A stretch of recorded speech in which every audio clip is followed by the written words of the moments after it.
आज हे 138व पुष्प घुमण्यासाठी डॉक्टर जयश्री पराग मुळे मॅडम ज्या प्रतिभा महाविद्यालयामध्ये प्राध्यापिका म्हणून कामकाज करत असतात त्यांचं व्याख्यान आपण या ठिकाणी रोजच्या जीवनातील संख्याशास्त्र या विषयाच्या अनुषंगाने आयोजित केलेलं आहे। या ठिकाणी मॅडम उपस्थित झाल्याबद्दल मी पिंपरी चिंचवड सायन्स पार्क आणि मराठी विज्ञान परिषद दोन्ही संस्थांच्या वतीनं मॅडम आपलं सहर्ष स्वागत करतो।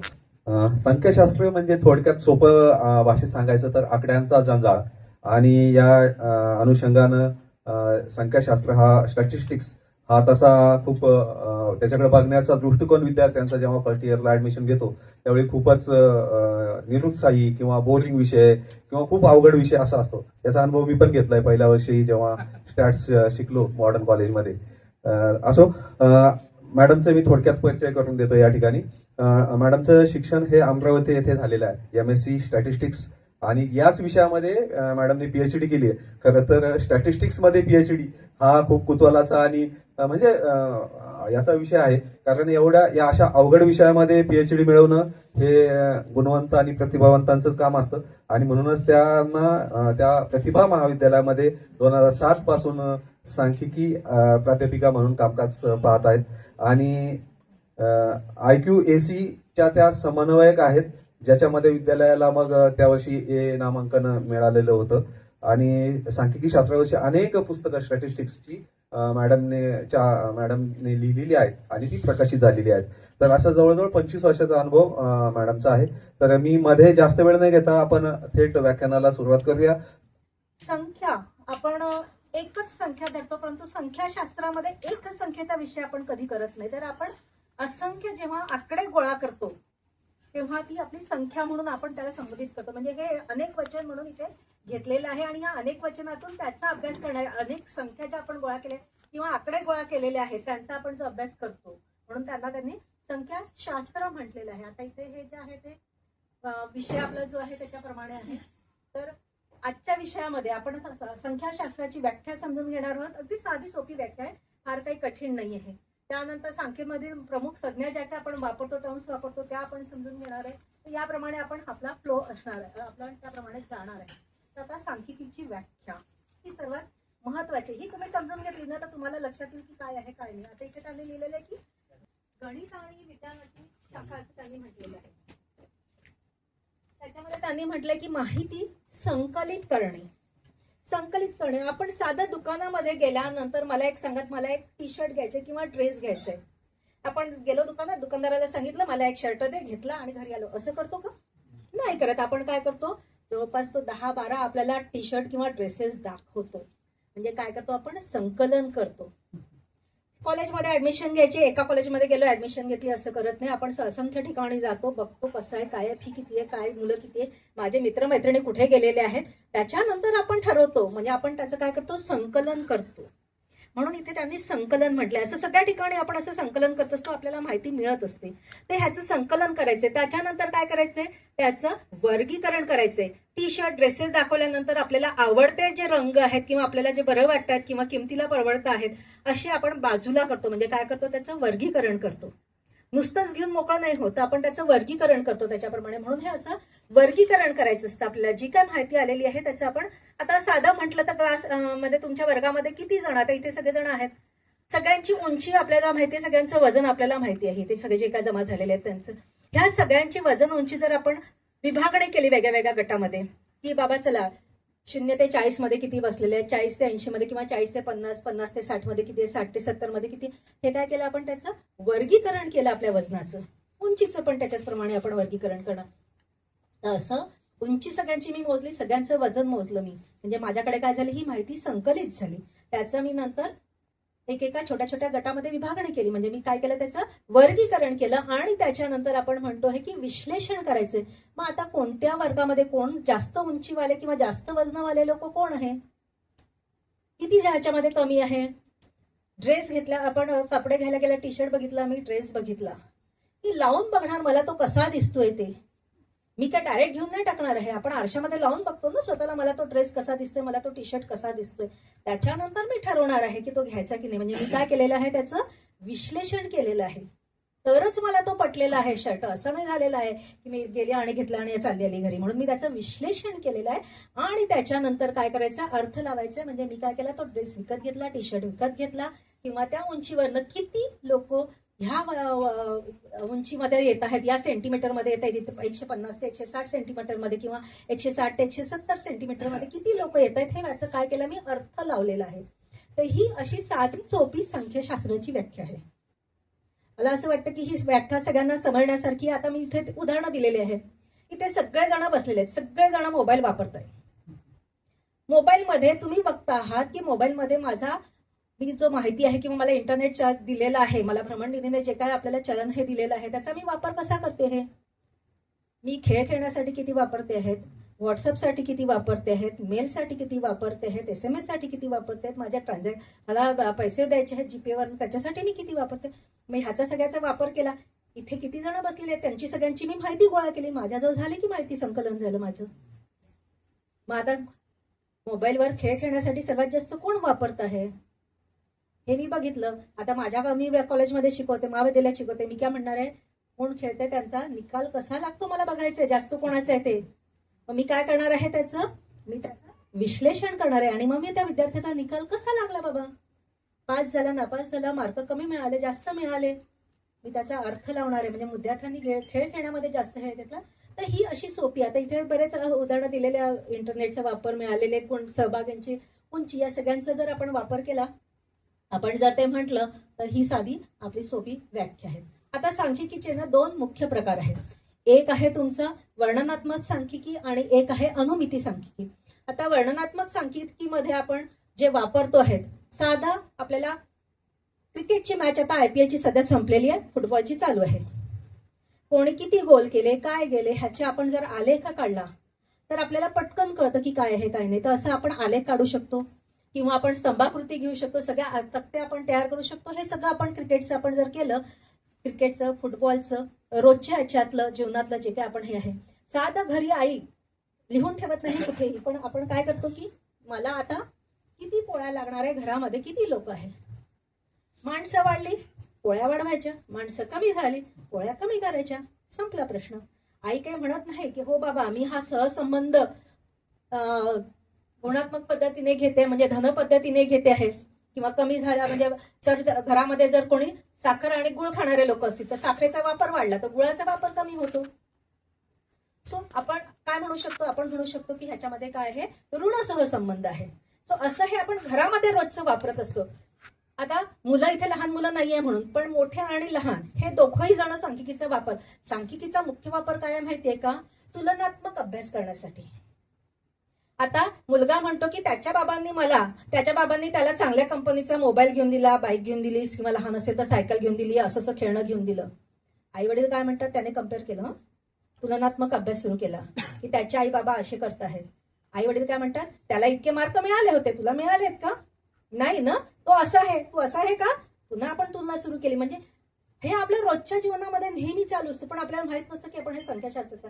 आता इथे सगळ्यांना प्रश्न पडू शकतो की संख्याशास्त्र आणि गणित ह्याच्यात अगदी थोडासा फरक आहे. कारण पूर्वी संख्याशास्त्र ही गणिताचीच भाग होता, पण आता काय झालेलं आहे, 1970 मध्ये महालनोबिस सरांमुळे आपलं संख्याशास्त्र हे वेगळं निघालेलं आहे गणितापासून. तर थोडासा फरक आहे, जो काही आपल्या इथे नक्की येत नाही. मला 5 अधिक 5 10च पाहिजे आहे, पण जेव्हा 5 अधिक 5 10 न येता 10.01 आलं किंवा 9.99 आलं तर तिथे थोडीशी चूक झालेली आहे ना.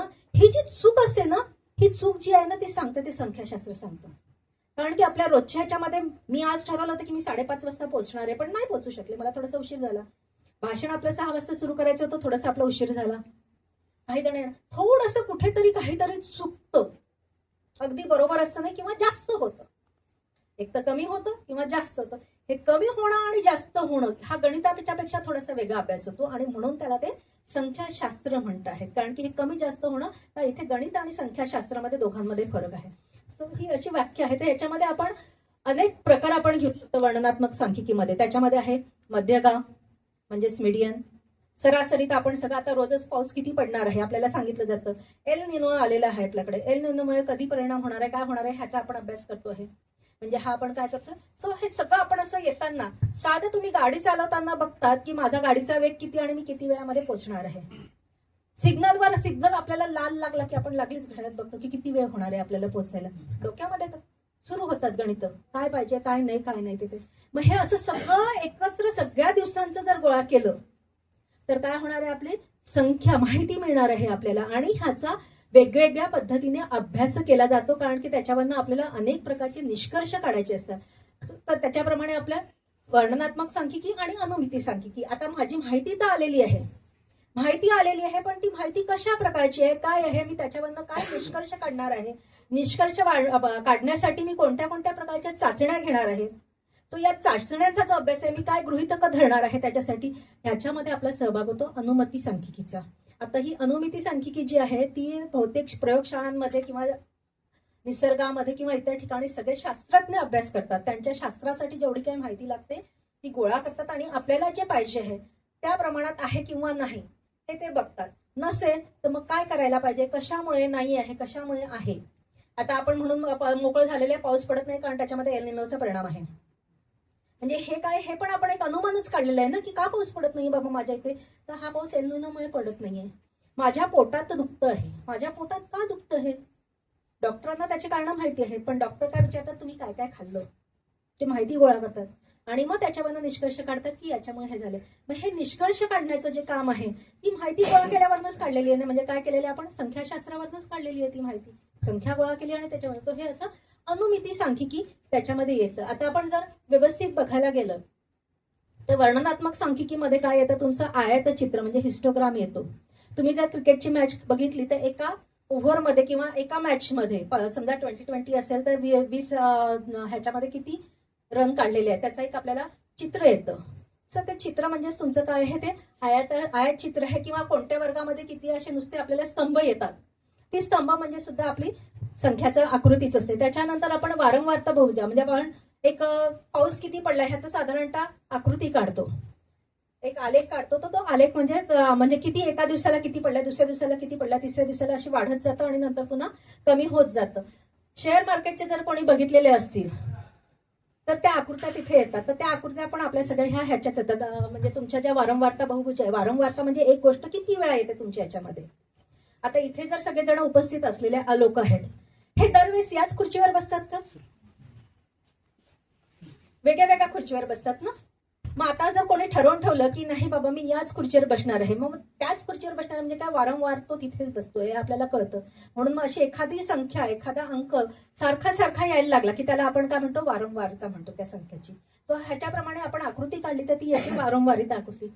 त्याच्यानंतर दंडालेख म्हणजे उभे स्तंभ असतात काढलेले प्रत्येक आकड्याच्या समोर आणि त्याच्याप्रमाणे आपण हे काढतो. प्रत्येक ह्याच्यामध्ये षटकामध्ये किती रन झालेले आहेत आपल्याला जर काढायचं असेल तर त्याच्याप्रमाणे आपला काय येतो, तो दंडालेख येतो. वर्तुळ आलेख म्हणजे पाय चार्ट. वर्तुळ असतं, वर्तुळामध्ये भाग केलेले असतात. तुम्हाला सर्वात सोपं उदाहरण म्हणजे आपलं जे बजेट असतं, 1 रुपया कसा आला आणि 1 रुपया कसा गेला ह्याचं जे चित्र दिलेलं असतं ना ते असतं आपलं हे वर्तुळ आलेख. सो ह्याच्याप्रमाणे आता इथे जे बसलेले लोक आहेत, बसलेल्या लोकांमध्ये किती लोकांनी निळ्या रंगाचा शर्ट घातले, किती हिरवा आहे, किती पिवळा आहे, किती पांढरा आहे, किती लाल आहे. मला जर काढायचं असेल, भाग करायचा असेल तर मी त्याच्यासाठी काय करणार आहे, मी वर्तुळ आलेखाचा उपयोग करणार आहे. माझ्या वर्गामध्ये किती विद्यार्थ्यांना कॉम्प्युटर आवडतं म्हणजे संगणकाचा विषय आवडतो, किती विद्यार्थ्यांना संख्याशास्त्र, किती विद्यार्थ्यांना गणित आवडतं, किती विद्यार्थ्यांना नाही आवडत, किंवा माझ्या इथले किती विद्यार्थी वेगळे वेगळे खेळ खेळतात. मला बघायचं असेल कोणाला फुटबॉल आवडतं, कोणाला क्रिकेट आवडतं, कोणाला दुसरा कुठला खेळ आवडू शकतो. तर असे हे सगळे मला बघायचं असेल किती विद्यार्थी आहे, एक पटकन मला समजलं पाहिजे की काय काय आहे. मला एका ह्याच्यामध्ये बघायचं असेल तर मी त्याच्यासाठी काय करणार आहे, वर्तुळ आलेखाचा उपयोग करणार आहे. घरी पण बऱ्याचदा तुम्ही वर्तुळ आलेखाचा उपयोग करतात किंवा बाहेर जाताना पण उपयोग करतात की तुमच्या घरापासून अंतर किती किती दूर आहे, कसं आहे ते तुम्ही बघतात. तुम्ही मॅप घेता, मॅपमध्ये बघतात की आपल्याला जवळचा रस्ता कोणता हवा आहे बाबा. मग तुम्ही काय करतात की तुमचं एक परिघ काढतात आणि परिघामधनं ठरवतात की मला कुठे कुठे कसं कसं पडणार आहे. त्याच्याप्रमाणे तुम्ही वर्तुळ संची वारंवारता वक्र हे काढायचे. मला एखाद वेळेस काय होतं माहितीये का, की माझ्या वर्गातले 50% पेक्षा कमी गुण मिळालेले विद्यार्थी किती आहेत. कोणत्या व्याख्यानाला 20 पेक्षा कमी लोक हजर होते, कोणत्या व्याख्यानाला 50 पेक्षा जास्त प्रेक्षक उभे होते प्रेक्षागृहामध्ये. मला हे काढायचंय. एखादा सिनेमा एखाद्या टॉकीजमध्ये लागतोय, OTTवर एखादा आपण हे बघतोय, मला ते बघत असताना किती लोक ह्याला बघितलं आणि किती नाही बघितलं आपल्याला माहिती आहे की आपण नेहमी नंबर काढत असतो किती काय आहे काय नाही त्याप्रमाणे. सो त्याप्रमाणे त्याच्यासाठी आपल्याला संचयी वारंवारता चक्राचा उपयोग होतो. आई घरी भाजी करते, कारल्याची भाजी केली की जनरली मुलं खात नाही. मग आई विचार करते की काय करायचं, कारल्याची भाजी किती जण खाणार आहे, किती जण नाही खाणार आहे, किती जण खाणार आहे त्याच्या खालचे, किती खाणार आहे त्याच्यावरची, अशी आपली आई ठरवते. मग हे ठरवण्याचं काम काय करतं, आपल्या मध्यगा सांगते आपल्याला वारंवारिता चक्रामध्ये की बाबा जर समजा घरामध्ये 5 लोक असतील, 5 लोकांमधले 3 लोक खाणारी असतील तर आई म्हणते की नाही मी कारल्याची भाजी करते. पण 5 मधली जर 2च खाणारी असली तर आई म्हणते नको कारल्याची भाजी. हे असं वारंवारिता चक्राचं वरती जाणारा किंवा खाली येणारा असे 2 वारंवारिता चक्र असतात. तर तुम्ही त्याच्याप्रमाणे ठरवू शकता काय करायचंय काय नाही. म्हणजे इथे पण आपल्याला संख्याशास्त्र होतं. त्याच्यानंतर मध्यमा मुलगी, सरासरी तर आपण पावसासाठी नेहमी वापरतो. सरासरी उंची किती आहे, सरासरी लोक किती आहे, सरासरी वजन काय आहे काय नाही, हे सगळ्याचा आपण नेहमी वापर करत असतो सरासरी. त्याच्यानंतर आहे मध्यिका म्हणजे मीडियन.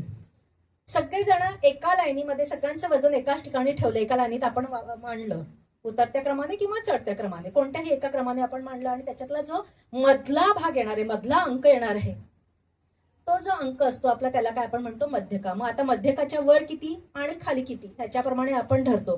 आता गावामध्ये किंवा सरासरी इन्कम जेव्हा आपल्याला काढायचं असतं ते इन्कम म्हणजे आपल्या किती जणांचं किती हे आहे पगार आहे, किती आय आहे त्याच्याप्रमाणे आपण वरती आणि खालती लोक ठरवतो. आणि मग त्याच्यामधनं सरकारला ठरवता येतं की कुठले कार्यक्रम कोणासाठी कसे कसे घ्यायचे, काय काय करायचे काय नाही करायचे. नुसतं मध्यका त्यांना कळली ना तरीही त्यांना पुरेसं असतं. आता पावसाचं पाणी जेव्हा येतं, पूररेषा आपल्याला माहिती आहे, पूररेषा जी आखली जाते, पूररेषेचं पाणी कुठपर्यंत जातं, कुठून कुठपर्यंत जातं हे सरकार ठरवतं आणि पूररेषेच्या बाहेरचे आणि पूररेषेच्या आतले भाग आपल्याला ठरवले जातात. तर तिथे आपल्याला ह्या मध्यकाचा उपयोग होतो पूररेषा ठरवण्यासाठी. त्यानंतर आहे बहुलक, मोड. म्हणजे बहुलक म्हणजे काय, जो सारखा येतो ते. पाऊस जास्त कोणत्या दिवशी कोणत्या महिन्यांमध्ये येतो हे जर आपल्याला माहिती असेल की या काळामध्ये पाऊस जास्त येतो, त्यावेळेस आपण ठरवतो की गावाला जायचं किंवा नाही. मला आता इथून कोल्हापूरला जायचंय, मला माहिती आहे की ऑगस्टमध्ये या तारखांमध्ये साधारणतः ऑगस्टमध्ये भरपूर पूर येतो आणि मला कोल्हापूरला जायला अडचण होते. मी काय केले, त्याची वारंवारिता मोजली की कोणत्या तारखेला कोणत्या वेळेस खूप पाऊस येतो. शक्यतो आपल्या इथे भारतीय आता नक्षत्रांवरनं ठरवलं जातं, भारतीय जे आहे आपल्या हिंदू ह्याचं, तर त्याच्याप्रमाणे आपल्याला कळतं की पाऊस कधी येणार आहे आणि कधी नाही येणार आहे. ते तर त्याच्याप्रमाणे आपण इथे वारंवारिता बघून आपण सांगू शकतो काय करू शकतो. आता क्रिकेटची मॅच सगळ्यांना आवडतो, IPLचे टीम मेंबर ठरवायचे आहेत आपल्याला.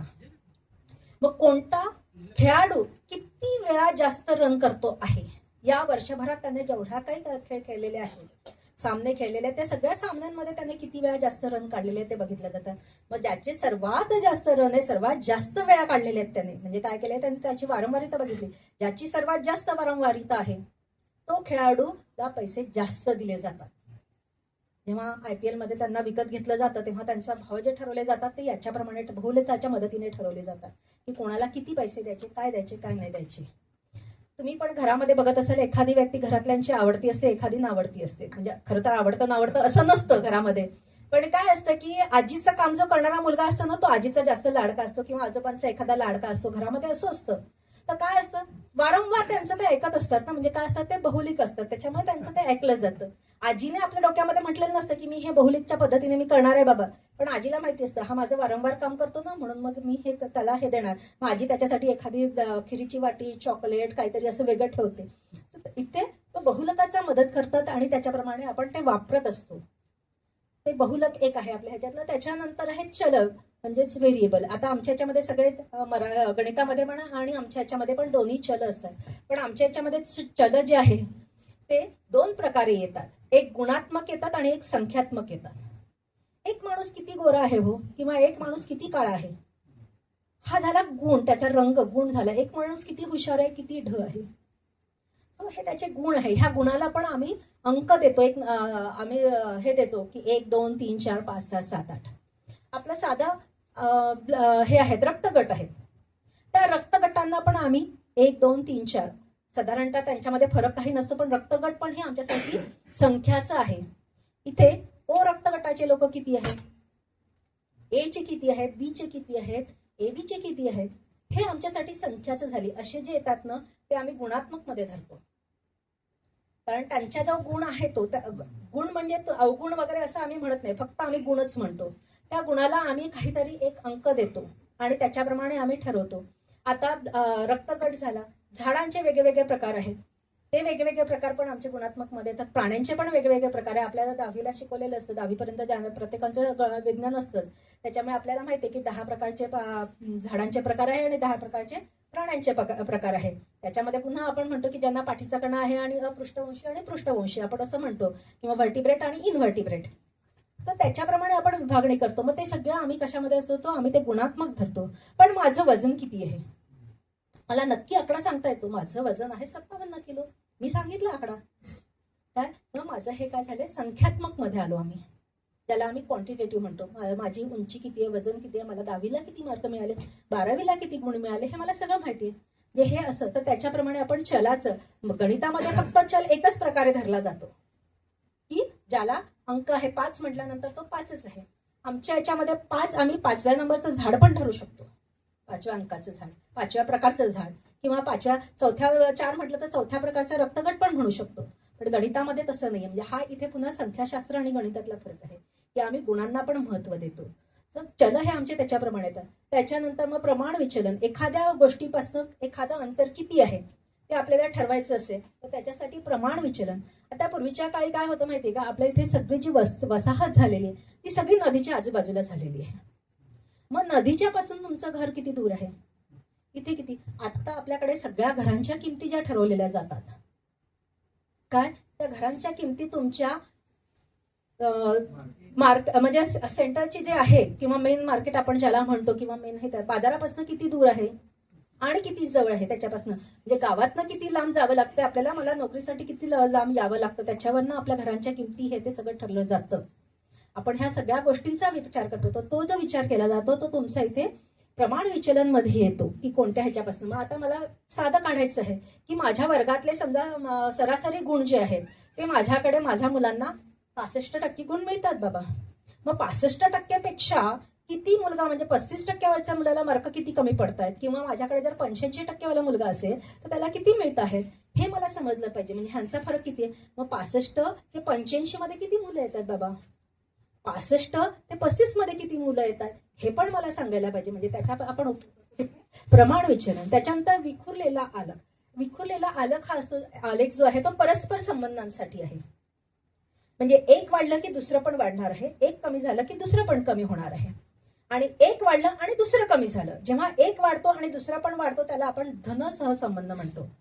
आणि एक वाढला आणि दुसरा कमी झाला की त्याला आपण ऋण सहसंबंध म्हणतो. जसं की मगाशी मी साखरेचा वापर, गुळाचा वापर, चहाचा वापर, कॉफीचा वापर. घरामध्ये चहा पिणारे वाढले की कॉफी पिणारे कमी होतात, कॉफी पिणारे वाढले की चहा पिणारे कमी होतात. म्हणजे हा काय झाला आपला ऋणात्मक संबंध झालेल्या दोघांमधला.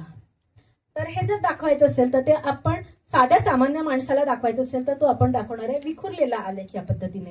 आणि ज्यांना शिकवता येतं किंवा ज्यांना समजलेलं किंवा कोणीतरी म्हणताय की ह्यांचा सहसंबंध कसा आहे तो आम्हाला अंकामध्ये सांगा, तर मग त्याच्यामध्ये आम्ही काय करतो, धन ऋण सहसंबंध त्याच्यामध्ये आम्ही एक अंक काढून दाखवतो, एक आकडा काढून दाखवतो आणि ह्यांच्यामध्ये इतका सहसंबंध आहे आम्ही असं सांगतो. मग लोक ठरवतात. आता जर मी म्हटलं की या लेक्चरला 25% लोकांना माझं भाषण म्हणजे व्याख्यान आवडलं, मग मी काय म्हणणार आहे 50% पेक्षा कमी आहे. म्हणजे काय आहे की फार कमी लोकांना म्हणजे सहसंबंध माझं समजलं नाही हे झालं असं मी माझं समजायला पाहिजे. म्हणजे साधारणतः सहसंबंधाची किंमत जी असते ती 0 ते 1 मध्ये येते. मग -1 पासून +1 मध्ये येते. मग त्याच्यामध्ये आपण ठरवतो की किती आहे, काय काय नाही ते. तसंच आपल्या सगळ्या ठिकाणी. आता मला एक सांगायचं की समजा भारतामध्ये किंवा जगामध्ये किती लोकांजवळ खूप पैसा आहे. आपण म्हणतो की फक्त 3% लोकांकडे पैसा आहे. 3% लोक साधारणतः आपण सगळ्यांनी वाचलं असेल की 3% लोक सारं जग चालवतात. सगळ्यांचे पगार वगैरे जे काय आहे हे 3% लोक देतात. मग 3% आपला आकडा खूप कमी झाला. म्हणजे सहसंबंध कसा आहे हे आपल्याला सांगायचं असेल तर 3% म्हटल्यानंतर आपण काय म्हणणार आहे की इथे हा कमी प्रमाणातला सहसंबंध आहे तुमचा.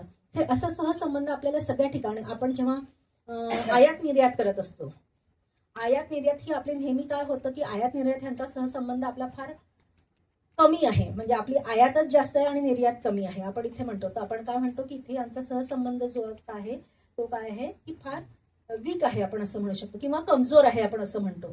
तर ते कमजोर म्हटल्यानंतर आपण म्हणतो की तो वाढण्यासाठी प्रयत्न काय करायचे, म्हणजे हे सहसंबंध काढायचे कशासाठी, तर चांगलं करण्यासाठी, कोणाचं जे आपलं जीवनमान चांगलं करण्यासाठी. रस्ते खराब आहे आपल्याला माहिती आहे, मग रस्ते किती प्रमाणात खराब आहे हे जर आपण मग रस्ते माझे खराब असताना मला पेट्रोल किती लागलं, जायला यायला मला वेळ किती लागला, ह्या सगळ्या गोष्टींचा जेव्हा मी सहसंबंध बघेल, दोघांमधलं कोरिलेशन बघेल, तेव्हा काय होणार आहे की तुम्ही म्हणणार की अरे हो, रस्ते चांगले करायला पाहिजे, म्हणजे मला पेट्रोल कमी लागेल. पेट्रोल कमी लागलं तर माझं काय होणार आहे, परदेशी जे चलन माझं आहे वापरलं जातं ते कमी वापरलं जाणार आहे, कारण आपण परदेशात पेट्रोल विकत घेतो ना.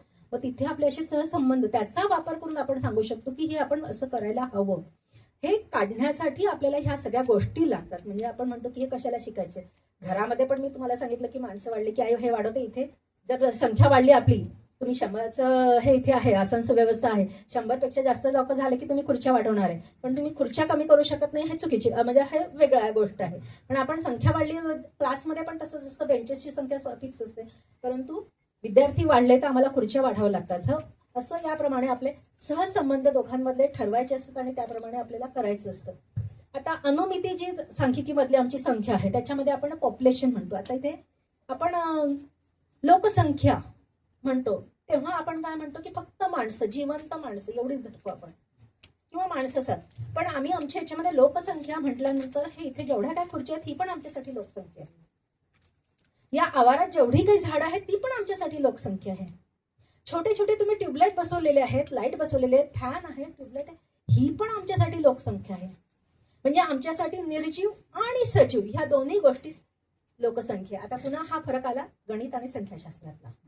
गणित विचार करतं त्याचा म्हणजे निर्जीव वस्तूंचा सहसा गणितामध्ये विचार केला जात नाही. आम्ही निर्जीव वस्तूंचा पण विचार करतो की कसा त्यांचा हे आहे, काय आहेत वस्तू. तर इथे जे आपण समग्र म्हणजे संपूर्ण गट म्हटलेला आहे, हा संपूर्ण गट माझ्या ग्रंथालयातली पुस्तकं सुद्धा असू शकतात. आहे समग्र गट म्हटल्यानंतर माझ्या वर्गातलीच नाही तर माझ्या महाविद्यालयातली, माझ्या विद्यापीठातली जेवढे काही विद्यार्थी आहेत ते सगळे विद्यार्थी मी धरणार. तर ह्याला आपण काय म्हणतो, याला आपण म्हणतो समग्र किंवा संपूर्ण गट. आता त्याच्यातले मला काही फक्त हवे आहेत. मला जर ठरवायचं आहे की इथे आता समजा जर 100 इथे प्रेक्षक असते तर मला ओ रक्तगटाचे किती लोक बसलेले आहेत हे ठरवायचं आहे. मी काय प्रत्येकाचा रक्तगट चेक करत बसणार आहे का, नाही ना. मी ठरवणार की मी 10 लोक कोणीतरी ठरवून घेणार नाही. न ठरवता मी सांगणार की तुम्ही 10 लोक उभा राहा, ह्यांचा मी विचारणार रक्तगट काय आहे, आणि मग त्याच्यामध्ये मी 10 लोक घेतलेली. मग मला 10 लोकांनी समजा मिळालं की 6 लोक ह्यांचा ओ रक्तगट आहे, म्हणजे मला 10 पैकी 6 मिळाले. 100ची इथे आहे तर 100 मध्ये किती झालं, 60% झालं असं मी अनुमान काढणार त्याच्यावरनं. तर ह्याला काय म्हणतात आपण, सॅम्पलिंग म्हणतो. आणि हेच अनुमान काढण्याचं जे काम आहे नमुना चाचणी म्हणतात त्याला. ही नमुना चाचणी PC महानोबी सरांनी दिलेली आहे. ती जगाला दिलेली देणगी आहे भारताने, की छोट्या गटाचा विचार करायचा म्हणजे सगळेजण त्यांच्यामध्ये आले पाहिजे, आणि ह्या छोट्या गटाचा विचार करून त्यांनी सगळ्या ह्यांचा विचार केला पाहिजे. म्हणजे आता मी जर आई, आपला छोटा गट म्हणजे काय, आई घरामध्ये भात शिजला आहे की नाही ते चेक तपासायचं असतं आपल्याला. आई काय प्रत्येक दाणा घेऊन नाही बघत की भात शिजलाय की नाही शिजलाय. आई काय करते, चमच्यावर थोडंसं घेते आणि बघते की भात शिजलाय की नाही शिजलाय. तर काय केलंय, माझं पातेलं जे आहे भाताचं ते आहे माझं काय आहे, ते आहे माझं समग्र किंवा संचय गट. आणि मी एक चमचाभर फक्त भात घेतलाय त्याच्यातला, तो काय झालेला आहे माझा निवडक गट किंवा प्रतिदर्शन. त्या पूर्ण भाताला त्याने प्रतिदर्शित केलेलं आहे. असंच आपलं रक्त तपासायला देतो. पूर्ण रक्त देतो का आपण शरीरातलं, नाही देत. आपण काय करतो, थोडीशी एक सिरीज देतो, माझं शुगर आहे की नाही एक थेंबर फक्त रक्त देतो आपण आपल्याला. म्हणजे आपल्या शरीरातलं पूर्ण जे रक्त आहे तो काय झाला आमच्यासाठी, तो झाला आमच्यासाठी समग्र. आणि त्याच्यातलं मी थोडंसं रक्त तपासायला देते आहे, ते काय झालेलं आहे आमच्यासाठी प्रतिदर्शन. असं नाही होत ना की माझ्या डोक्यातल्या रक्ताचा प्रकार वेगळा आहे आणि पायातल्या रक्ताचा प्रकार वेगळा आहे. माझ्या पूर्ण शरीरामध्ये एकच प्रकारचं रक्त आहे. म्हणजे आता गणितामध्ये म्हटलं तर रक्तगट किंवा माझ्या शरीरातलं रक्त हा काही गणितावाले विषय घेणार नाही, पण संख्याशास्त्रवाले विषय घेणार आहे. मग रक्तगटामध्ये आपल्याला काही आजार असेल तर त्याच्याप्रमाणे आजार डॉक्टर ठरवतात की कुठला आजार आहे कुठला नाहीये. मग माझ्या एक थेंबामध्ये एवढं साखर निघालेली तर माझ्या शरीरामध्ये किती साखर आहे हे त्याच्यावरनं आपण अनुमान काढतोय. म्हणून मग त्याला काय म्हणतो आपण, अनुमिती सांख्यिकी शास्त्र. तो हा हा असं रोजच्या जीवनातलं आपलं हे आहे. म्हणूनच रोजच्या जीवनामध्ये मी हे पण घेतलेलं आहे की आपण हे रोज वापरतो आहे, असं काही नाही आहे. रोज तुम्हाला मोबाईलमध्ये तुम्ही फेसबुक इन्स्टाला बहुतेक लोक आजची एजन्सी असते, किती लोकांनी पहिले मला लाईक केलंय, किती जणांनी मला थंब दिलेलं आहे, मग माझी पोस्ट आवडली आहे किंवा नाही. जर पहिल्या तासामध्ये किंवा पहिल्या अर्ध्या तासामध्ये मला जर माझे 1000 मित्र असतील तर 1000 मित्रांपैकी जर मला 650-700 मित्रांनी जर मला दिलं असेल लाईक, तर माझी पोस्ट चांगली असं मी म्हणणार आहे. म्हणजे मी हे अनुमान काढलेलं आहे. वास्तविक पाहता त्या सगळ्यांना आवडले की नाही हे मला माहित नाहीये, पण त्यांनी लाईक दिलेलं आहे मला. आपण हे सगळं बघत असतो की याच्यातलं किती जण आलेले आहेत, मग माझे जवळचे सुरू होतं विश्लेषण, सुरू होतं आपलं. सर्वात पहिले कोणी दिलं काय, मग एखाद्याने खूप उशिरा दिला तर अर्थ लावला जातो, हा त्याला मी आवडतच नाही, तिला मी आवडतच नाही, त्याच्यामुळे तिने उशिरा. म्हणजे हे पुन्हा माझी व्याख्या आली संख्याशास्त्राची. म्हणजे हे असं विश्लेषण सगळ्या ठिकाणी चालू असतं समग्र म्हणून. त्याच्यानंतर असतं की अख्खं सगळं माझ्या शरीरातलं रक्त आहे किंवा भाताचं भांड आहे. या भाताच्या भांड्यासाठी आपण एखादा अंक जर ठरवला तर त्याला आपण काय म्हणतो, त्याला म्हणतो प्राचल किंवा आम्ही त्याला पॅरामीटर म्हणतो. म्हणजे समग्राचं जे काय वैशिष्ट्य आहे, भात कच्चा आहे का शिजलेला आहे, हे एक एक दाणा प्रत्येक जो आहे तो समग्र आहे. आणि त्या दाण्याचं वैशिष्ट्य जे काय आलेलं आहे त्याच्यासाठी एक अंक आलेला आहे, तो काय झालेला आहे आपला प्राचल किंवा पॅरामीटर आपलं आलेलं आहे. आता भारतामध्ये इतके सगळे लोक आहेत, सगळ्यांचं किती हे आहे पगार आहे किंवा किती त्यांची आय आहे आपल्याला जर ती काढायची असेल तर त्याच्यासाठी आपल्याला पुन्हा ते सगळं वेगळं येत जातं. मग आपण काय करतो, सगळ्यांसाठी एक ठरवतो. आता सगळ्यांचं तर काही ठरवता येत नाही आपल्याला, मग आपण काय करतो की एक छोटा गट घेतो, त्या छोट्या गटाचा आपण एक आकडा काढतो काहीतरी, म्हणजे त्याला आपण म्हणतो प्रतिदर्शन, त्याला आम्ही स्टॅटिस्टिक म्हणतो. स्टॅटिस्टिक आणि स्टॅटिस्टिक्स ह्या दोघांमध्ये एसचा फरक आहे, परंतु त्याच्या अर्थामध्ये खूप फरक आहे. स्टॅटिस्टिक्स मध्ये सगळं समग्र येतं, पण स्टॅटिस्टिक मध्ये फक्त एक अंक असतो जो की या सगळ्यांना प्रतिनिधित्व, या सगळ्यांचं प्रतिनिधित्व करत असतो. तर त्याप्रमाणे आपलं येत जातं. तर त्याच्यानंतर आपली निवड प्रक्रिया कशी आहे, अनेक प्रकार आहे निवड प्रक्रियेचे, त्याप्रमाणे आपण निवड प्रक्रिया करत असतो. आता साधं इथे लोक आहेत, ह्यांच्या सगळ्यांपैकी मला एकाला कोणाला तरी बोलवायचं स्टेजवर. कोणाला बोलवायचं बरं, मी कोणाला बोलवू शकते ना. मी असं नाहीये ना की मला हे आवडतात म्हणून मी ह्यांना बोलवायला पाहिजे किंवा ते माझ्या कार्यक्रमाला माना डोलवत आहेत म्हणून मी बोलवायला पाहिजे, असं नाही ना. मी बोलते, मग मी कोणालाही बोलवू शकते. मी हा सगळ्यांपैकी कोणालाही जर बोलवलं तर आपण काय म्हणतो आहे की हे साध्या पद्धतीने निवड केलेली आहे मी. मग इथे सगळ्यांना समान वागणूक देणार आहे मी, सगळ्यांना समान चान्स आहे येण्याचा इथे वरती. तर हे असा प्रकार असतो. किंवा मी ठरवलं की नाही, या ओळीतनं मी फक्त 2 लोक घेणार, त्या ओळीतनं 2 घेणार, त्या ओळीतनं 2, त्या ओळीतनं 2, असं मी ठरवलं. तर मी काय म्हणणार आहे, मी एक कुठली तरी पद्धत अवलंबली आहे निवडण्याची. त्याच्यानंतर मी ठरवलं की नाही, मी विभागणी करणार, विभागणी करून मग त्याच्यातनं मी घेणार कोणीतरी. मग त्याला आपण म्हणणार आहोत स्ट्रॅटिफाईड सॅम्पलिंग, किंवा त्याला आपण छोटे छोटे गटांमध्ये बाहेर करणार आणि मग त्याच्यामधून आपण निवड करणार. तर असे वेगळे प्रकार आहे आपले प्रतिचयनाचे. आपल्याला चयन करायचं आहे. शाळेमध्ये आपलं जे असतं, नाटकामध्ये काम करणारी मुलं निवडायची असतात, तर त्याला आपण काय असं म्हणत नाही ना की सगळ्याच मुलांमधनं मी घेणार आहे. मी काय म्हणणार आहे, ज्यांना नाटकामध्ये काम करता येतं, ज्यांना अभिनय येतो त्यांनाच मी फक्त घेणार. म्हणजे काय झालेलं आहे, हा आपण ठरवून चयन केलेलं आहे. म्हणजे आता एक आहे ते ठरवून चयन करण्याचं किंवा न ठरवता चयन करण्याचं. त्याच्याप्रमाणे आपलं चयन पद्धती पण वेगळ्या ठरवलेल्या असतात. त्याच्यानंतर परिकल्पना चाचणी. आज पाऊस येणार आहे, ही माझी परिकल्पना आहे. पाऊस आला, माझी परिकल्पना सत्य झाली. पाऊस नाही आला, माझी परिकल्पना असत्य झाली. भारतातले लोक खूप आळशी आहेत किंवा महाराष्ट्रात खूप आत्महत्या होतात. एखाद्याने हे वाक्य दिलं. मागे एक रसेल नावाची अमेरिकन स्त्री होती, तिने सांगितलं की भारतीय लोक खूप भात खातात. तिने कशावरनं ठरवलं हे भात खातात भारतीय लोक? तिने तर परिकल्पना मांडून मोकळी झाली, तिने तिचं वाक्य मूळ आहे. मग मी संख्याशास्त्राची शिक्षिका आहे, विद्यार्थिनी आहे, मग मी काय करायला पाहिजे? मी ठरवायला पाहिजे खरंच भारतातले लोक मी काय करणार आहे.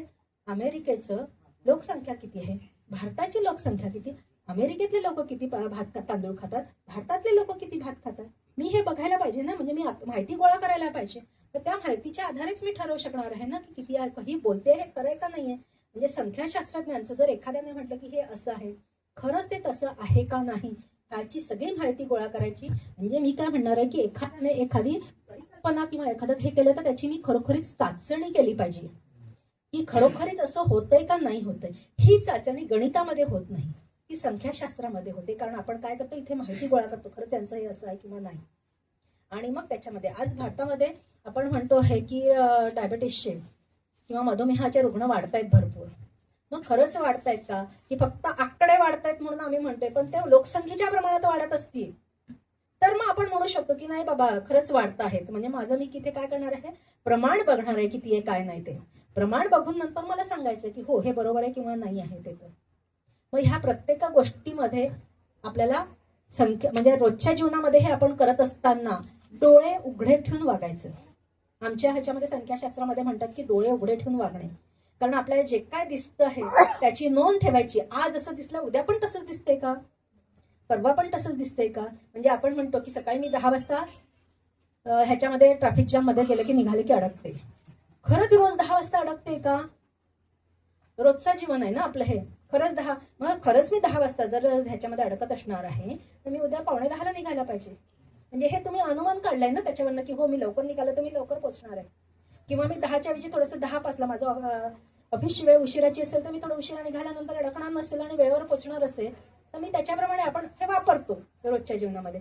बस जी आहे आपली येते बस स्टॉपवर 8:25ची वेळ आहे. लोकल आपली 8:25ची वेळ आहे. लोकल सहसा लेट म्हणजे उशिरा येत नाही कारण तिच्या रस्त्यात कोणी दुसरे अडथळे नसतात. परंतु बसच्या ह्याच्यामध्ये रस्त्यामध्ये भरपूर अडथळे असतात. 8:25ची बस 8:25ला आली की आपण स्वतःला नशीबवान समजतो. म्हणजे आज रस्त्यावर काही अडचण नाहीये बाबा. पण माझी बस जर रोजच लेट येत असेल तर त्याच्या आधीची किंवा त्याच्यानंतरची कुठली बस आहे का बाबा उशिरा येणार, म्हणजे मला जेणेकरून की ऑफिसला उशीर होणार नाही, मी कार्यालयात माझ्या वेळेवर पोहोचेल. तर ह्या सगळ्या गोष्टी ज्या असतात त्या आपण ह्या परिकल्पना चाचणी ह्याच्याप्रमाणे रोजच्या जीवनात आपला अभ्यास करायचा, डोळे उघडे ठेवायचे. आपण बऱ्याचदा या गोष्टी बघतो की ह्या सगळ्या गोष्टी अशा होतात. एक तुमची ऑफिसची वेळ ठरवलेली असते, कार्यालयीन कामकाजाची वेळ ठरवली असते, ती कोण ठरवतं, हे संख्याशास्त्रज्ञच ठरवतात की बाबा हा ही सगळ्यांना सोयीची वेळ आहे बाबा या वेळेस आहे. डॉक्टरांनी सांगितलं असतं की सकाळी साधारणतः 10 वाजेच्या आधी नाश्ता करून घ्यावा तुम्ही, तुमचा जो काय आहे 10 ते 2च्या मध्ये जेवण करावं, 2 ते 6 मध्ये काही खाऊ नये, 6 वाजता थोडासा चहा काही थोडंसं हलकं वगैरे काय खायचं असेल तर का, आणि रात्री झोपायच्या 3 तास आधी तुम्ही जेवण तुमचं झालेलं पाहिजे. म्हणजे हेही त्यांनी कुठेतरी काहीतरी अभ्यास केलेला आहे, काहीतरी माहिती गोळा केली आहे. माहिती आता ही संख्येच्या स्वरूपातच आलेली आहे तुमची की हा कोणते कोणते आजार तुम्हाला होऊ शकतात. मग ह्याच्यासाठी ह्याच्यासाठीच म्हणूनच त्यांनी म्हटलं की परिकल्पना चाचणी, ह्या चाचण्या घ्यायच्या असतात. ह्या चाचणीप्रमाणे तुमचं असतात की असंख्य प्रकारच्या चाचण्या आहेत आमच्या ह्याच्यामध्ये. आम्ही त्याच्यावरनं सांगतो की हा हे बरोबर आहे किंवा नाही आहे. ते तर एक साप साधा आपल्याला चावला, आपण घाबरून जातो. आपल्या कुठल्या अवयवावर परिणाम होतो आपल्या, किंवा माझा जर विषारी साप आहे, चला साप चावलाय आपण विषारी साप धरूया, मला साप चावला, तो पायाला चावल्यानंतर मला परिणाम होण्यासाठी किती वेळ लागतो, त्याचं विष माझ्या शरीरामध्ये पसरायला किती वेळ लागतो, ह्याचा पण आपण अभ्यास केला पाहिजे. मग तेवढ्या वेळामध्ये तो रुग्णालयात पोहोचला पाहिजे. मग ह्याच्यासाठी पण आम्ही अभ्यास करतो. म्हणजे नुसता असा एकच अभ्यास करत नाही आम्ही, सगळ्या प्रकारचा. म्हणजे मी तुम्हाला सांगते ना की संख्याशास्त्र हे सगळ्या ठिकाणी आहे.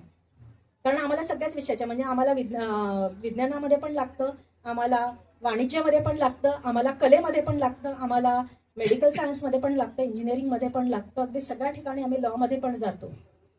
एखादी कोर्टातली केस जी आहे ती किती दिवस लांबते, कोणत्या वकिलाची केस किती वेळ लांबते, ह्याच्यावर पण PhD झालेली आहे बरं का, की कोणता वकील किती वेळ घेतो काय करतो. म्हणजे आमच्या संख्याशास्त्राच्याच लोकांनी केलेलं आहे ते. आणि माझा जो विषय मगाशी सर म्हणाले तर माझा विषय होता की some contribution to the theory and application of the trust model. माझा मी या व्यक्तीवर विश्वास ठेवायचा की नाही ठेवायचा, तर विश्वास ठेवायचा असेल तर मी त्याच्यासाठी एक सूत्र तयार केलं होतं. त्या सूत्राप्रमाणे मी ठरवलं होतं की मी खरंच विश्वास, मी काय ठरवते आता तुम्ही पण, मी जर तुम्हाला म्हटलं की विश्वास, आता ह्याच्यामध्ये पण मी ही चाचणी वापरली होती, मला विश्वास ठेवायचा की नाही ठेवायचा. आता विश्वास ठेवायचा असेल, माझी गरज असेल तरच मी विश्वास ठेवणार आहे, नाहीतर मी विश्वास ठेवणार नाही. मग हे आम्ही गृहीतक पहिलं मांडलं की विश्वास म्हणजे गरज असेल तरच लोक विश्वास ठेवतात, नाही तर नाही ठेवत. मग मी गृहीतक ठरवलं की गरज असेल तर, मग गरज असेल तर गरज किती आहे पुन्हा आपण ठरवतो. मग आपण त्या व्यक्तीबद्दलची माहिती काढतो 4 लोकांकडनं, किंवा स्वतःचा मागचा अनुभव जो असेल त्या अनुभवावरनं आपण पुन्हा पुढच्या व्यक्तीवर विश्वास ठेवायचा की नाही आपण ठरवतो. तर ह्याच्यासाठी मी एक सूत्र मांडलं होतं, त्याच्यावर माझा ह्याचा विषय होता माझा तो, तर ते त्याच्याप्रमाणे आम्ही ते. मग आता इथे अजून एक आकलन, एस्टिमेशन. मी जसं मगाशी म्हटलं की भात शिजलाय की नाही तो आपल्याला एक चमच्यावरनं कळतं. आकलन होतं ना आपल्याला. रक्त आपल्या ह्याच्यातलं थोडंसं एक सिरिंजभर घेतात आणि त्याच्यावरनं आपण ठरवतो की रक्त म्हणजे आपलं बरोबर आहे की मी कुठला आजार आहे काय नाही ते. तर तसं आपण बऱ्याच गोष्टीवरनं अनुमान काढू शकतो बऱ्याचदा. आता आज पाऊस आहे म्हणून लोक कमी येणार आहे असं आपल्याला सुरुवातीला सांगण्यात आलं होतं की पाऊस आहे म्हणून लोक कमी येणार आहे. अनुमान काढलेले कारण त्यांना मागचा अनुभव होता. आता जसं सरांनी म्हटलं होतं की त्याच्याबद्दल महानबी सरांचा आपला पुढे उल्लेख येणार आहे, पण त्यांच्यासाठी जेव्हा त्यांनी सांगितलं की सांख्यिकी ह्या वेगळं शास्त्र तयार करा, त्यांनी 50 पासून भारत स्वतंत्र झाल्यापासून म्हणजे जेव्हा घटना आली तेव्हापासून सांगितलं की संख्याशास्त्र हे वेगळं करा. तर तेव्हा त्यांना सांगितलं की संख्याशास्त्र वेगळं करायचं असेल आणि शाळेमध्ये शिकवायला सुरुवात करायची असेल, शाळा महाविद्यालयांमध्ये तुम्ही ज्योतिषशास्त्र पण शिकवायला सांगा म्हणून एकदम. ते म्हणाले ज्योतिषशास्त्र हे वेगळी गोष्ट आहे, पण संख्याशास्त्र हे मी तुम्हाला संख्येवरनं दाखवून देतोय कसं आहे काय नाही ते. म्हणजे हे आपल्याला अनुमान काढण्यासाठी किंवा आकलन होण्यासाठी प्रत्येक गोष्टीचं खूप महत्वाचं आहे. तर आकलन पण आपण त्याच्यावरनं करू शकतो. मग आपण त्याचं समाश्रय विश्लेषण एक पद्धती आहे. एक आपण 10वी पर्यंत आपण शिकलेलो आहे की एखादा आलेख जर काढला तर एक रेस जर काढली तर त्या रेसेचं आपलं एक सूत्र होतं y=mx+c. जे कोणी इंग्लिश मिडियममध्ये असतील त्यांनी किंवा आपण मराठीमध्ये पण y=mx+c. तर अशा प्रकारचं आपलं एक सरळ रेषा असेल तर त्याचं सरळ सूत्र असतं. वक्र रेषा असेल तर हायपरबोला पॅराबोला ह्याचे पण आपले वेगळे सूत्र होते. तर त्याप्रमाणे ती सूत्र होतात आणि त्याच्याप्रमाणे दोन गोष्टींमधले सहसंबंध असतात. तर त्याच्यासाठी आपण जेव्हा करतो की समाश्रयण विश्लेषण आपण त्याच्यासाठी वापरतो. आईची उंची जास्त असेल, बाबांची उंची जास्त असेल तर मुलाची पण उंची जास्त होणार आहे. आपण सहसंबंध सांगतो की साधं आपलं सूत्र आहे. तर त्याच्यासाठी पण आम्ही सूत्र तयार करतो आणि त्याप्रमाणे आपण हे करतो. वजनाचं पण तसंच असतं. आपल्या बुद्धीच्या चाचणीचं पण त्याप्रमाणेच असतं. आपली आकलन बुद्धी किती आहे काय नाही ते त्याच्याप्रमाणे. तर हे असे सगळे संबंध आहे. त्याच्यानंतर आपलं प्रकरण विश्लेषण हे आमचं ना सर्वात जास्त वापरलं जातं ते वैद्यकीय शाखेमध्ये आणि आपल्या शेतीविषयक जे ज्ञान आहे त्याच्यामध्ये. म्हणजे आपले सगळे ॲग्रिकल्चर कॉलेजेस आहेत तिथे आपलं हे प्रसरण विश्लेषण आम्ही प्रत्येक गोष्टी वेगळ्या ह्याच्यामध्ये विभाग करतो आणि त्याच्यावरनं आम्ही अनुमान करायला सुरुवात करतो. कारण सगळ्या ठिकाणी सगळं काही सारखं नसतं. सगळ्या ठिकाणचं हवामान सारखं नसतं, सगळ्या ठिकाणची माती नसते, पाणी नसतं सगळं. तर त्याच्याप्रमाणे आम्ही हे प्रसरण विश्लेषण करतो. आता आई साधं हे प्रसरण विश्लेषण समजून घ्यायचं असेल आपलं घरातलं कपाट बघायचं. घरातल्या कपाटामध्ये सगळे कप्पे सारखे असतात का हो? असले तरी त्याच्यात सगळे डबे एकाच सारखे ठेवलेले असतात का? नाही ठेवलेले असतात ना. सगळे डबे जे असतात ते वेगवेगळ्या आकाराचे असतात. मग एका आकाराचे असतात ते एका ठिकाणी ठेवतो, दुसऱ्या आकाराचे असतात ते दुसऱ्या ठिकाणी, तिसऱ्या आकाराचे तिसऱ्या ठिकाणी. साधारणतः उंची आपण ठरवतो किंवा आकारमान ठरवतो किती आहे काय आणि मग त्याच्याप्रमाणे म्हणजे हे प्रसरण जे आहे विश्लेषण त्याच्याप्रमाणे आम्ही त्याचा पण अभ्यास करतो की तुम्ही कसं ठेवतात काय नाही करत. आपल्या शरीरामध्ये किंवा प्रत्येक विभागामध्ये आजार वेगळे असतात. सगळ्या ठिकाणी सगळ्याच आजार असतात हे फक्त कोरोनाच्या वेळेस झालं होतं. पण म्हणजे निसर्गतः तसं नसतं. प्रत्येकाला काहीतरी देणगी दिलेली असते. ती देणगी काय दिलेली आहे, त्या भागामध्ये काय जास्त आहे काय कमी आहे. आता तुम्ही जर बघितलं तर आपण म्हणतो की समुद्र सपाटीपासून उंचीवर गेलं की आयोडीनचं प्रमाण कमी होतं. मग त्याच्याप्रमाणे आपण त्या लोकांना मिठाचं प्रमाण वाढवतो. तर त्याच्याप्रमाणे आपण ह्याच्यामध्ये आपण कशाचा करतो प्रसरण विश्लेषणाचा उपयोग करतो की कोणाला आयोडीनची गरज जास्त आहे, कोणाला कोणत्या ह्याची घटकाची गरज जास्त आहे त्याच्याप्रमाणे आपण ठरवत असतो. तर प्रसरण विश्लेषण आहे. आपण वेगळे प्रयोग करत असतो. त्यानंतर पुढचा कार्यक्रम तुमचा आहे मला माहिती आहे. तर हे आपले दैनंदिन जीवनातले सगळे सांख्यिकीच्या या ठिकाणी मी आतापर्यंत जेवढे काय बोलले ते हे सगळे प्रकार आहेत. आर्थिक नियोजन, विमा, हप्ता वगैरे या सगळ्या ठिकाणी तुम्ही सांख्यिकीचा वापर करू शकतात. या सगळ्या ठिकाणी तुम्हाला नोकरी मिळू शकते. माझी संख्याशास्त्राची एक वेगळं खातं आहे भारताच्या ह्याच्यामध्ये, ministry of population science and studies ह्याची तर इन्व्हेस्टिगेशनची त्याची प्रोग्रामिंग डेव्हलपमेंटची सगळी वेगळी शाखा आहे आमची. आणि सांख्यिकीच्या वेगळ्या परीक्षा असतात. आमची इंडियन स्टॅटिस्टिकल इन्स्टिट्यूट ISI अशी एक आहे, त्यांच्यातर्फे आमच्या परीक्षा घेतल्या जातात. आणि तुम्हाला मंत्रालयामध्ये या ठिकाणी सगळ्या ठिकाणी वेगळ्या ठिकाणी संख्याशास्त्र म्हणून ठेवतात. आणि सांगायला वाईट वाटतं की आपल्या महाराष्ट्रामध्ये खूप कमी लोक या परीक्षेत येतात किंवा खूप कमी लोक संख्याशास्त्रामध्ये येतात. परंतु तुम्ही जर आपल्या इथे सगळ्या ठिकाणी गेल्यात तर सगळ्या ठिकाणी तुम्हाला दिसेल की उत्तर भारतातली लोक किंवा उत्तर पूर्व भागातली लोक खूप आहे म्हणून त्याच्यामध्ये. कारण की काय आहे की ती लोक संख्याशास्त्र घेतात आणि ही सगळी आपली माहिती जी गोळा करण्याचं काम आहे ना ते करतात. त्याच्यामुळे माझं आव्हान तुम्हाला राहायचं की तुम्हाला जर वेगळं कुठलं तरी हवं असेल आणि संख्याशास्त्राची भीती बाळगू नका. आपल्याला गणित म्हणजे बऱ्याच जणांना म्हणतात की मला टेबल येत नाही, मला कॅल्क्युलेशन्स येत नाही, हे नाही ते नाही. आमच्याकडे कॅल्क्युलेटरचा वापर केला जातो आणि आजकाल सगळेजण एक्सेल वापरतात. त्याच्यामुळे ही भीती बाळगू नका की मला खूप गणित करावे लागतील, बेरीज वजाबाका गुणाकार करावा लागेल. नाही, आता आलेले आहेत, आपल्याजवळ भरपूर साधनं आलेली आहेत, त्याच्यामुळे त्याचा भीती बाळगू नका. तर ह्या सगळ्या ठिकाणी आपण सांख्यिकी वापरू शकतो. आणि हे आमचे सर जे आहेत, महत्वाचे सर, प्रशांत चंद्र महालनोबिस, PC महालनोबिस यांना म्हणतात. त्यांचा जन्म 29 जूनला झालेला आहे आणि मृत्यू त्यांचा 28 जूनला झालेला आहे. तर त्याच्याप्रमाणे ते आहे. आणि त्यांना संस्था पहिली, आपली भारतातली पहिली सांख्यिकीसाठी जी संस्था आहे ती कलकत्त्याला स्थापन केलेली आहे. त्याच्यानंतर पूर्ण भारतभर त्याचा प्रसार होत गेला. ही जी भारतीय सांख्यिकी संख्या आहे त्याची एक शाखा आपल्या इथे कोथरूडला आहे. आणि त्यांच्यातर्फे संख्याशास्त्राचं खूप मोठं काम केलं जातं. त्यांच्यातर्फे तुम्हाला पदवी सुद्धा दिली जाते, म्हणजे BSc आणि MSc पदवी पण दिली जाते. त्याच्यानंतर त्यांचं महत्वाचं काम म्हणजे द्वितीय पंचवार्षिक योजना जी होती त्याच्यामध्ये भारत सरकारतर्फे त्यांना नियुक्त केलं गेलं आणि त्यांनी भारतासाठी खूप महत्वाचं काम केलं. आणि ह्याच्यामुळे त्यांना परदेशात सुद्धा संधी मिळाल्या, म्हणजे युनेस्कोमध्ये सुद्धा सर गेले आणि त्यांनी तिथे पण काम केलेलं आहे.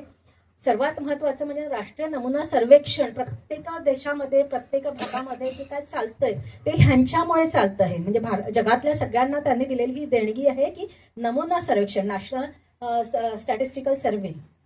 सो ती सर्व्हे सोसायटी आहे, त्याच्याप्रमाणे होतं.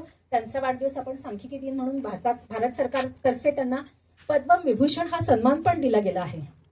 जे भारत सरकारने, कारण की पहिल्या त्या प्लॅनिंग कमिशनमध्ये ते होते, त्याच्यामुळे त्यांना ते झालेले आहेत. आता ही आहेत आपले महाराष्ट्रातली लोक. ह्या तिघांनीही काय महालनोबिस सरांसोबत काम केलेलं नाहीये, पण महालनोबिस सरांना ते मानतात तिघही जण. ह्यांची स्वतःची प्रत्येकाची ओळख आहे. आता हे पांडुरंग वासुदेव सुखात्मे जे आहेत ते पुणा युनिव्हर्सिटीला पण शिकवायला होते, पुणे विद्यापीठात पण होते. आणि त्यांनी पहा, बुध तालुका साताऱ्यातलं छोटं गाव आहे, तिथून ते आलेले आहेत. परंतु त्यांचं कार्य हे FAO पर्यंत गेलेलं आहे. परदेशात त्यांचं खूप कार्य झालेलं आहे, भारतात तर झालेलेच आहे. आपलं जे शेतीविषयक ज्ञान आहे त्याच्यामध्ये त्यांनी खूप मोठं काम केलेलं आहे. माणसासाठीच्या ह्याच्यासाठी खूप त्यांनी काम केले. माणसाच्या डोक्याचा विचार येते, त्यांनी काम केलेलं आहे. हे पुणे विद्यापीठामध्ये होते. त्याच्यानंतर ते अमेरिकेत रिटायर झाल्यानंतर हे सगळेजण अमेरिकेत गेले. अमेरिकेत तिथे त्यांना मान मिळालेला आहे. दुसरे आहे ते शरदचंद्र शंकर शिखंडे, नागपूरचे आहेत, त्यांनी पण काम केलेलं आहे. आणि शेवटचे आहे ते वसंत शंकर हुजूर बाजार. हे हुजूर बाजार सर जे आहे ना, ते पुणे विद्यापीठामध्ये पहिल्यांदा जेव्हा संख्याशास्त्र विभाग निघाला, म्हणजे आधी गणित विभागात सोबत होता, त्याचे ते पहिले प्रमुख आहे, विभाग प्रमुख. त्यांनी 73 सालापर्यंत काम केलं. 73 साली ते निवृत्त झाले आणि त्याच्यानंतर ते अमेरिकेला गेले. म्हणजे तिकडे त्यांनी, ह्या तिघांचंही भारतीय संख्याशास्त्रामध्ये खूप मोलाचं योगदान आहे. खूप मोठे मोठे त्यांनी सूत्र शोधून काढलेले, खूप चांगल्या चांगल्या पद्धती त्यांनी शोधून काढलेल्या आहे. त्याच्यामुळे त्यांना आपण खरोखर नमस्कार, सलाम करायला पाहिजे. ह्या तुमच्या नोकरीच्या संधी ज्या काही आहेत तुम्हाला मिळतात, कारण आजकाल सगळीकडे आहे. सगळी मुलं कॉम्प्युटर सायन्सला जातात. जास्तीत जास्त जे म्हणतात की आम्हाला आर्टिफिशियल इंटेलिजन्स मध्ये जायचं आहे. आज साधे तुमच्या तुम्ही वस्तू अमेझॉनवर, फ्लिपकार्टवर बघितली तर ते काय करतं आहे, तुम्हाला पुढच्या वेळेस तेच दाखवतात, त्याच्याशी संबंधित पदार्थ हे दाखवतात, उत्पादनं दाखवतात. हे काय आहे, आधी तुम्ही काय काय बघितलं होतं याची माहिती त्यांनी गोळा करून ठेवलेली आहे आणि त्या माहितीचा वापर करून पुन्हा पुढच्या वेळेस तुम्हाला पहिले ते उत्पादन दाखवतात. आधी जर तुम्ही चांगल्या पद्धतीचा मोबाईल बघितला असेल, फीचर्स असलेला, तर ते काय करतात, पुढच्या वेळेस तुम्हाला त्याच्याप्रमाणेच दाखवतात. म्हणजे इथे काय आहे, तुम्हाला ह्या अमेझॉन, फ्लिपकार्टमध्ये संख्याशास्त्रज्ञ म्हणून तुम्हाला काम मिळू शकतं, कारण की तिथे त्यांची माहिती आलेली आहे. त्या माहितीचं विश्लेषण करायचं आहे, त्याचा अर्थ लावायचा आहे की पुढच्या वेळेस मी अमेझॉनची साईट उघडल्यानंतर मला काय दाखवलं पाहिजे पहिल्यांदा त्यांनी. मग हे काम इथे संख्याशास्त्रज्ञ करतात की बाबा चला फ्लिपकार्टमध्ये उघडलेलं आहे, साधा तुमचा मेल आला, तुमच्या मेलमध्ये काही जंकमध्ये मेल जातात आणि काही आपल्या इनबॉक्समध्ये येतात. मग जंकमध्ये कोणता मेल पाठवायचा आणि इनबॉक्समध्ये कुठला मेल ठेवायचा, ह्याच्यासाठी आमच्या इथे एक बेसियन थेरम आहे, त्याचा वापर केला जातो की माझे काही विशिष्ट शब्द त्याच्यामध्ये असतील तर मी तो इनबॉक्समध्ये टाकणार, ते विशिष्ट शब्द जर नसणार तर मी जंकमध्ये टाकणार. हे ठरवण्याचं काम पण संख्याशास्त्रज्ञच करतात. म्हणजे संख्याशास्त्राच्या पद्धतीने आपलं केलं जातं. साधं हे मी तुम्हाला फक्त मेलचं तुम्हाला उदाहरण दिलं आहे. तुम्हाला त्याच्यानंतर कॉल आल्यानंतर तो जंक कॉल आहे, स्पॅम कॉल आहे की तुमचा रेग्युलर ह्याच्यामध्ये स्टोअर करायचं आहे, हे पण काम आमचं बेसिक तंत्र आहे, त्याच्याप्रमाणेच होऊ शकतं. तर हे सगळे सरकारी विभाग आहे, सगळे हे या सगळ्या ठिकाणी म्हणजे आपला जिथे कुठे तुम्हाला माहिती मिळते ना, तिथे सगळ्या ठिकाणी संख्याशास्त्राचं काम आहे, एवढं लक्षात ठेवायचं. आज साधं आमच्या एक संख्याशास्त्राच्या प्राध्यापिका होत्या, त्यांनी आम्हाला एक दिवस काम दिलं, मी हात खालीवर किती वेळा करतो ना ते शोधून काढायचं म्हणे. आणि मग सांगायचं की मॅडम तुम्ही केव्हा हात खाली करता. आता मी माझ्या मुलांना काम दिलं होतं की अमिताभ बच्चन जेव्हा अँग्री मॅन म्हणून बनतो, म्हणजे किंवा तुम्हाला म्हटलं जो कोणी रणबीर कपूर वगैरे सिंग आवडत असेल कोण असेल, तर तो केव्हा कसं काय करतो, तो आता हा पुढे जाऊन हे करणार आहे, तर त्याची शरीराची रचना कशी बदलते, हात कसे बदलतात, डोळे कसे बदलतात, मन कसे, याचा अभ्यास करा म्हटलं. मग तुम्हाला कळेल की हा इथे असं होतं. मग मी ती माहिती सगळी, आता हे पण अभ्यास करतात, ही सगळी माहिती एआयला देतात. आपल्याला माहिती आहे की एआयच्या मदतीने व्हिडिओ तयार करतात, हे होतात सगळे, पुढे जाऊन पिक्चर वगैरे सगळं आमचं काहीच काम राहणार नाही असं सगळेजण सांगतात. पण ही माहिती कोण गोळा करणार हो? आपणच करणार आहे ना, म्हणजे तिथे माणसं लागणारच आहे. त्याला माहिती आपण देणार आहोत, त्याचा अर्थ आपण लावून देणार आहे, त्याला अर्थ नाही लावू शकत. असं असतील तर असं करायचं हे सांगायचं. तर ह्याच्यासाठी पण आपल्याला संख्याशास्त्रज्ञ या सगळ्या ठिकाणी लागणार आहेत तुम्हाला. तर आता इथे सगळ्यांचं मनापासून मी आभार मानते. काही समजलं नसेल तर मी त्याच्याबद्दल समक्ष म्हणते. आणि इथे आम्हाला विज्ञान परिषदेने आणि सायन्स पार्कने संधी दिली, विनय सर हे सर या सगळ्यांनी किंवा मॅडमनी पण संधी दिली, याबद्दल मी त्यांचे आभार मानते आणि थांबते. मला अपेक्षा म्हणजे आशा आहे की तुम्हाला थोडंफार तरी संख्याशास्त्र समजलं असणार आहे. म्हणजे रोजच्या जीवनामध्ये जिथे कुठे आहे तिथे माहिती आपण गोळा करायची, त्याचा विचार करायचा, अभ्यास करायचा. अभ्यास नका करू, पण त्याच्यावरनं काहीतरी अनुमान काढा आणि आपण काम करा, तरच त्या संख्याशास्त्राला. मी विद्यार्थी आहे, मी स्वतःला शास्त्रज्ञ समजत नाही, कारण मी काही एवढा महानबी सर किंवा आमचे हुजूर बाजार सर, सुखात्मे सर यांच्या इतकं काम केलेलं नाहीये मोठं, परंतु आहे ते काम पुढे सगळ्यांपर्यंत नेण्याचं. आणि ह्यांच्यामुळे मला ही संधी मिळालेली आहे, विज्ञान परिषद आणि सायन्स पार्कमुळे ही संधी मिळाली की मला लोकांना सांगता आलं की संख्याशास्त्र हे पण एक शास्त्र आहे, त्याचा वापर आपण सगळ्या ठिकाणी करू शकतो. हे सांगते. धन्यवाद.